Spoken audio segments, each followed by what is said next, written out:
Hi, everybody. The title of this podcast is It's All in Your Head, How to Deal with Your Stuff. I'm Michelle, and this is Tara with me, and we wanted to talk about why we decided to start this podcast.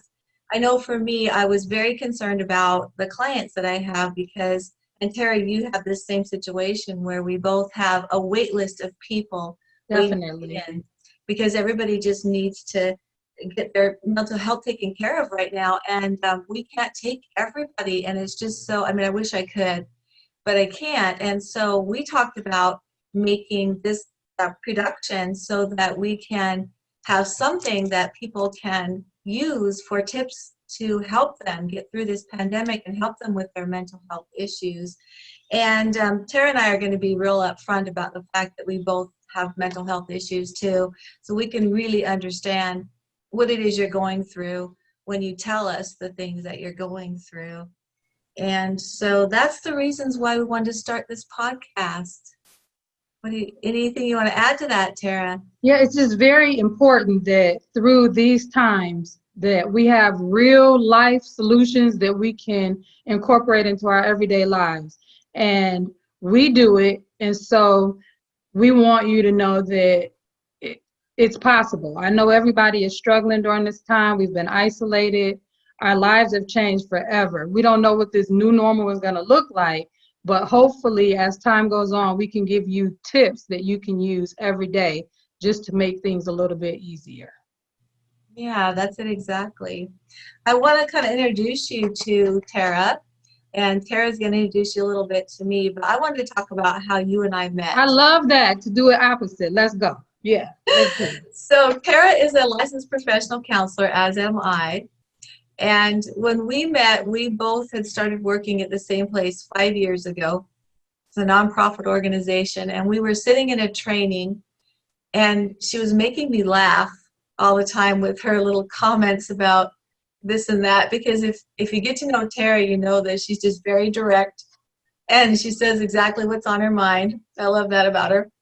But we were laughing and talking, and I just kept saying, we have so much in common. And I kept having that thought in my mind of how much we had in common, and we just laughed through that entire training. I think it was a few days of training that we went through.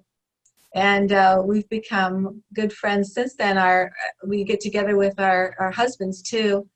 And we've had some good laughs and some fun times, different events that we've done.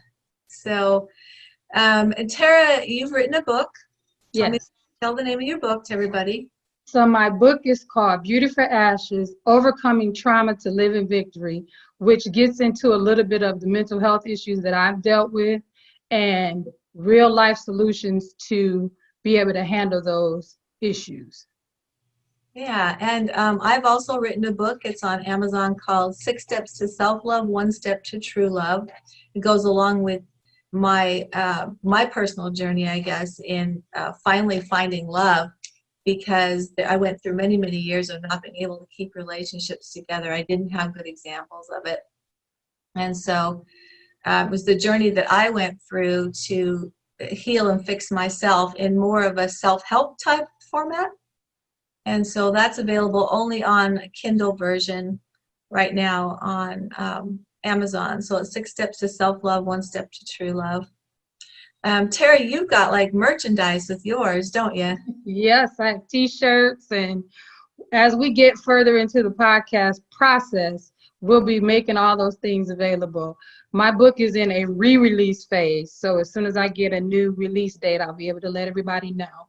And it's interesting, I wanted to be able to talk a little bit about Michelle. We did meet in a training, and I am very direct. I made a joke with her when we decided to start this podcast that we should call it Sugar and Spice. She'd be the sugar and I'd be the spice. She is one of the sweetest people you will ever meet, ever. I can't stress that enough. And so I'm thinking while we're in this training and she's laughing, that I'm like, this lady, she's probably going to really think that I'm, something special because, and not special in a good way, because I do make jokes, because I hate trainings. I hate to sit all day, which gets into another one of those issues where we talk about anxiety, but we'll talk about all that stuff. But just to know her, she's a very gifted and talented clinician. She does EMDR, which is awesome. It's an awesome trauma treatment. I've also gone through a couple sessions of EMDR. So it's something that's tested and it's proven. And these things will be things that we talk about. Our goal is to be as transparent as we can be through this process so that you all will know not only are we professionals, but we're real people and we've gone through things and we've learned how to handle them in our lives. Yeah. So Tara, would you say that your specialty is mainly children? I see a lot of children. I would say my specialty is mainly trauma, but through this process, I've gotten to be really, really, really good with children. And I think that's why it seems like that would be my specialty, but mainly so much more so trauma, but definitely children of all age. I've seen children as young as 3 years old. Yeah, and Tara and I have both been through trauma as well in our personal lives, and so we both have maybe focused there, maybe because of that. Who knows? Maybe that's where we ended up focusing. But yeah, I had this life goal, and I didn't even identify it, I think, until recently, where I would love anybody who comes in my presence to feel loved and accepted. And I think that I do that without even realizing that that's the underlying goal. And that really is what I feel about my life mission. What would you say yours is? The same. I think what I said is I focus on women because I think for a long time I felt like women have not gotten the focus that they've needed. And so I've always said, with God's help, my goal is to help women live the best lives that they can live. I don't know if people realize this, but there's actually close to a quarter of the population, how prevalent it is. And it's mostly among women. Who knows why, but it's mostly among women. And so there's so many of us out there who would just love somebody to say, yeah, I get it. I know you're depressed. I know that you can't get out of bed. I know what it feels like to not be able to be interested in anything or care. And it's nice to have somebody say, yeah, that's a real thing. And I love our title of our podcast, It's All in Your Head. That was a sarcastic, because it's really not all just in your head. And it's interesting. I'm glad that you mentioned that global statistic, but another one, because we look at, the Black community, and we don't talk about mental health in the Black community. We really don't. We kind of try to shy away from it. And it's almost one of those taboo subjects. I will say, though, of millennials, they've gotten more comfortable with counseling and those kind of things. But from our generation, never. I know everyone thinks we're 25, but that in our generation, that just would not be a thing, and especially in the Black community. So I'm glad, and I'm happy to be here to, shine a light on these issues because it's so important. And I think we come from a different perspective, being professionals in the field and also having to manage our own mental health issues, that if we did manage them, we all know where we know where we could be. But it's just become kind of like a science and an art at the same time, being able to do this. And so again, I'm grateful that we're here. And me, I'm a church girl. There's also a statistic regarding the church that 1 in every 4 pew members has a documented diagnosable disability. And I know that's something else that we don't like to think about. So I can just see, as time goes on, us really digging into these issues and bringing them to the forefront. Yeah, and you and I are both share that spiritual connection that we have, that we like to include in whoever's willing, anyway, include in their treatment, their spiritual life. Definitely. And I love that. I know, I moved here from Utah, and you came from Michigan, and we're in Atlanta. So, but Utah is a very religious place, and yet talking about religion is not popular, I think, because it's such a hot topic, or talking about God. at all is not popular. I could certainly not bring up God in a counseling session or spirituality.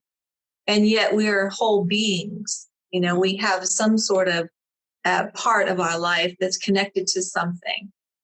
And so I love being in Georgia because it's the opposite here. You're expected to talk about a spiritual side of yourself. Mm-hmm. So I get to include that in the counseling setting. And I love that about being here where we're at in Georgia.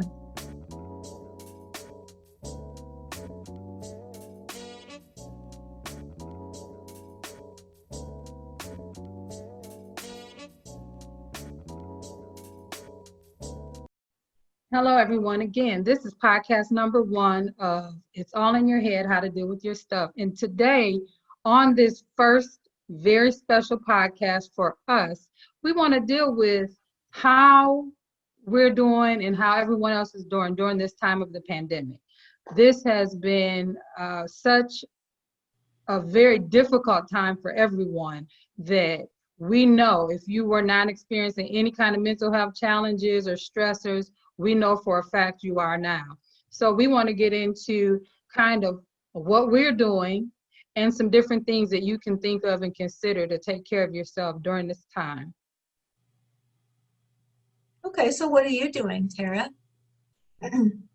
Besides putting on some pandemic fluff, that's what I call it. I think that the big things for me, I've been baking a lot. I've been cooking a lot, and my wardrobe can tell. I also have taken this time, though. At first, I couldn't figure out what to do because it was such a time of high anxiety for me, having to be isolated at home, working from home, everything at home, that I decided to make it a time of reflection and decide on some things that I needed to begin to work on. And so that's why I was able to hurry up and finish getting everything done for my book and things like that. But what kind of things are you doing? Well, I've had to kind of focus on that recently because I made the mistake of letting some of my self-care go. Because when this pandemic first started, and you experienced this too, Tara, we had so many people needing to be seen. And I decided to take advantage of that. And I was actually working 8-hour to 10-hour days, 6 days a week in the beginning. And I was just thinking to myself, this is temporary. You know, this is temporary. I can probably handle this pace for a little while. And I was, you know, going along and just had like a mini breakdown. I didn't even see it coming. And I had to take some time off. And as I was doing that, I got myself involved in a therapy group. And there are free therapy groups out there from, you know, NAMI and different stuff like that. And we'll talk more about some of those resources later on as we go along. But I got myself involved in a therapy group, and every day I was asked, what did you do for self-care today? And I had to start thinking about what I had done for self-care. And so I had to pay better attention. I like to make jewelry. In fact, I made the jewelry I have on. It's just a hobby for me that I can get lost in. You know, like what I mean by that is like time goes by and I don't even notice the time going by. And that's the kind of hobby that everybody needs one of those. Mm-hmm. And I started kind of making jewelry. I started making sure that I was eating better, that I was getting enough sleep, that I was walking. My husband and I were walking in the evenings and different stuff like that. And so having to report that to somebody made me really aware I had let some of that go. So I'm not going to do that again, for sure. And the accountability piece is important. And I know I started feeling like, man, this is great for the first 6 weeks, because anyone who's dealt with any kind of issue with anxiety knows if you have permission to get away from people, you're going to take that time. But after about 6 weeks, it had gone on a bit too long. And I started to feel the extra, I want to call it the extraness of the anxiety. And I started doing some other things. I was making masks and different things like that. And And I remember calling my doctor and just saying, man, I just feel like I'm working a lot. And I too wasn't realizing how much it was taking a toll on me because I was working a lot. Like you say, if we could work 24 hours, if we allowed ourselves to do that. And I'm talking to my doctor and I'm thinking everything is good. And then she says, well, I'm going to call you in a prescription for Boost Power. Well, I'm a therapist. I know what that is. And I said, oh, okay. The anxiety must be getting to me. And I said, well, that was my ticket to reset, to start dialing back on a couple of things also, to give myself a chance to kind of really look at where I was and the things I was putting on my plate. I'm really good when I know I need help. Mm-hmm. So if you all could see my house, a friend of mine who's agreed to help me by assisting me with some things is here because I know. And so for me, I didn't take medication, but I got myself some help because I knew that that was very important at that point in time. If my doctor could see it through our video call, then I knew I needed to make some adjustments. Yeah, let's talk about that, about medication too. I do take medication. I was able to use supplements for a long time that worked really well for me, but then at some point it just didn't anymore. And, I'm getting older, and as your body ages, so does your mental health issue.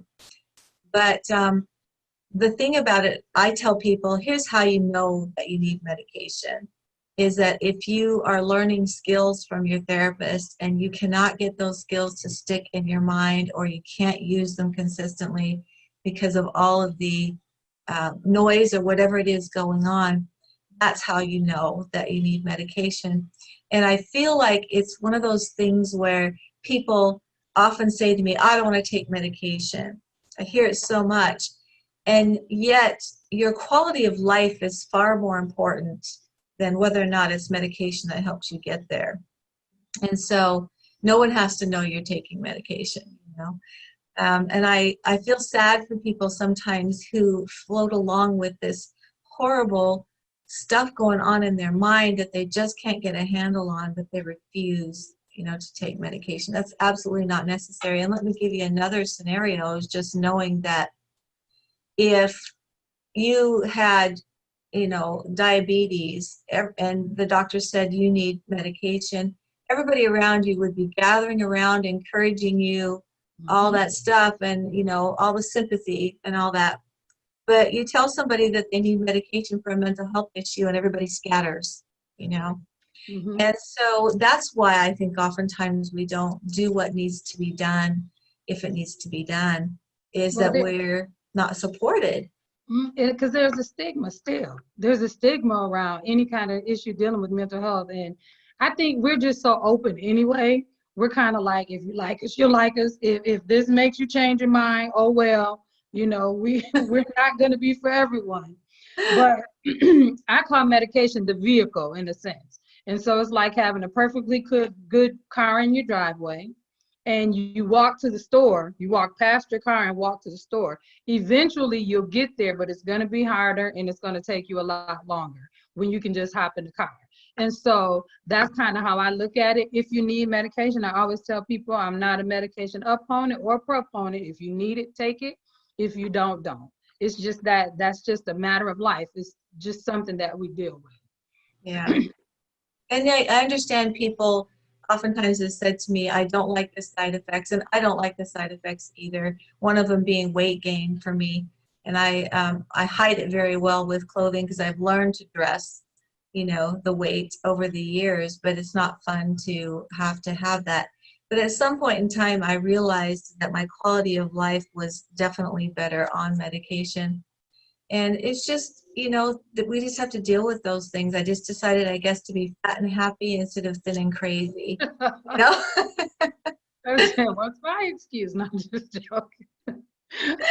Well, I don't think you have the same, I don't think your issues are as severe sometimes as No, mine. I mean, I'm talking about the weight gain. Oh, the weight gain. Stuck there. I can teach you how to dress that. But I remember early on when I first gained the weight, it happened really fast, like 60 pounds in about a 6-month period.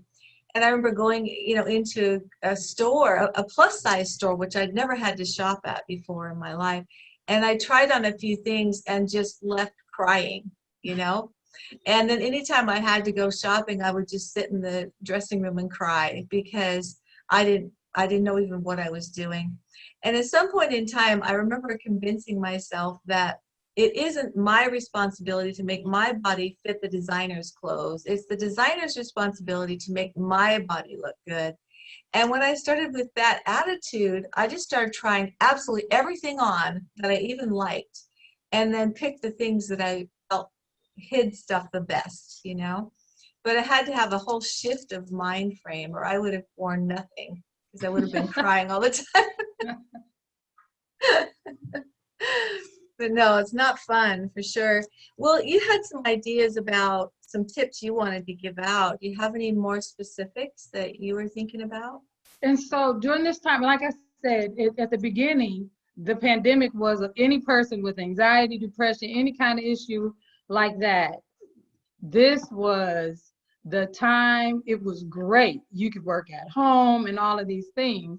But as the stress, and I think more so it's the fear of unknowing, because there's so much we don't know about what's going on with COVID-19 that increases the anxiety that people have. And so I say nowadays, people who have never had any mental health issues at all are dealing with some anxiety. But what we have to do, because anxiety as far as COVID-19 is well-placed anxiety. I cannot say that enough. That's anxiety that you should keep because it keeps you safe. Is it impacting your functioning? Then, that's something that we would talk to, or you would need to talk to a therapist about. But keep that level of anxiety related to this unknown disease and all of this pandemic stuff. Now, after that, we need to talk about how to reduce your anxiety if this COVID has kind of tipped you over the top. Keeping in mind that COVID-19 anxiety is well placed. So there are things that you can do. Look at how you're living. Look at your lifestyle in totality. If you're too busy, what can you take off your plate? Or if you're constantly involved in the issues of family, sometimes you have to limit that and focus on you. I say it like this: give yourself permission to be the most important part of the equation. Allow yourself that time to be with yourself and handle your own issues so that you can reduce what I call that underlying anxiety. What can you think of, Michelle? Well, what I think of mostly is, like you said, the extra anxiety that's not necessary. And the extra anxiety that I see oftentimes is people being extremely judgmental of themselves or other people. And the way that there's a lot of judgments going on is if there's a lot of like shoulds in the way that you think about, well, I should have done this, or I should do that, or they shouldn't have said that, or my mother-in-law shouldn't have done this, And as soon as we head into what I call shouldville, is this fantasy place where the world goes exactly as I want it to, which is absolutely not real. And in between reality and this fantasy place is a lot of anxiety and depression, right? So I just invite people to, rather than tell yourself what should have happened or what you should be doing or who you should be, is just get your mind down into reality and accept it without any judgment. There is nothing wrong with you. You're as real as you can be, and any faults or things that you're working on are just like everybody else, so we're just as human. Other people don't have to conform to how I think they should behave. Those kind of things just add a lot of extra stress and anxiety and depression. But if I just ask myself, how would I be a different person if I just accept reality right now and not judge it? It's not good or bad. It's just real and right there in front of me. And oftentimes what I find is that I would be calmer, that I wouldn't worry so much about how this should have been done or that should have been done or how I should be. And so that's my big take on, like you said, to get rid of the extraneous stuff. We've already got an actual anxiety producing thing. So that's kind of the ideas that I had. Anything else that you can think of that people would Just be? having, yeah, just having unrealistic expectations of yourself and other people is kind of how I get what you're saying. And also these unspoken expectations we can have a lot of times. We expect people just to know that there are things that they should or shouldn't do, and there's no way for them to know if it's not spoken. And so I talk a lot about giving things voice, and just again having that unconditional acceptance of yourself, because sometimes change is not needed. It might just be that you need to accept yourself exactly how you are. Right. So sometimes the change that's needed is inside your own mind. That reminds me that I had a client a while ago that was always telling me, or she came to tell me that she didn't want to be in the job that she was in. And as I talked to her about her job history, she had pretty much jumped jobs every time she becomes discontent with the job, you know. And we talked a little bit about what her discontent was here and what happened here at this job and what happened at that job. And what we finally were able to identify is essentially that she had kind of a huge unrealistic expectation of what work should be like. You know, it's difficult to get up every single day and do the same thing every single day. And those sometimes that's the nature, you know, of how work is, but it's the way we think about it. And so what she and I were able to do is think about the people that she worked with is what she really enjoyed, or certain aspects of the job that she did. And she was able to start focusing on those things, and instead of telling herself that it should be something that it just wasn't. And eventually able to find a job that she felt was a career job, you know. But it's kind of more like you were saying, that if we change the way we think about things, oftentimes the world looks different around us. Just like we have stuff that we have to deal with, children during this time also have stuff that they have to deal with. And I think that it's important as parents to kind of be able to give them some of that leeway also. So one of the things that I've been encouraging parents to do is get rid of some of those you will never have. So I have parents who say, I will never buy slime supplies. Well, during the pandemic, this might be the time for you to buy some slime supplies so that everyone has a little bit more peace in the house. Also, children are not used to learning in this virtual space. It's very difficult. And I've not met one child who likes it, even honor students.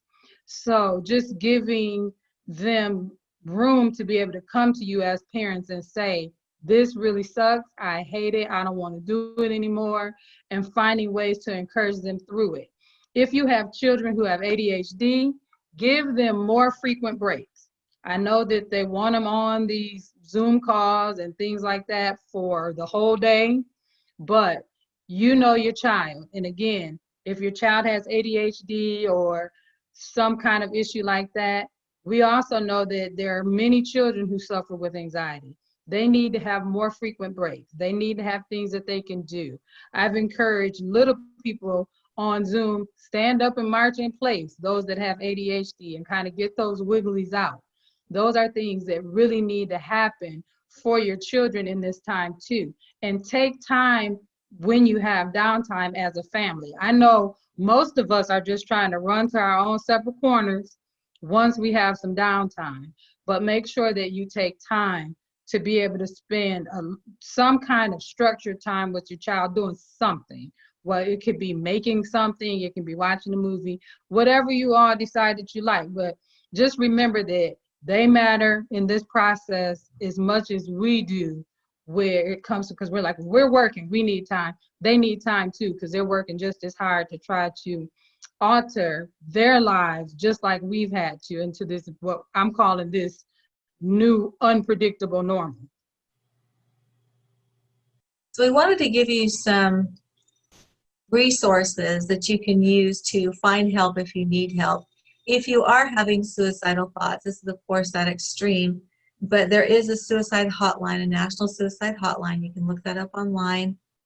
Oftentimes in your area, there'll be even an area one.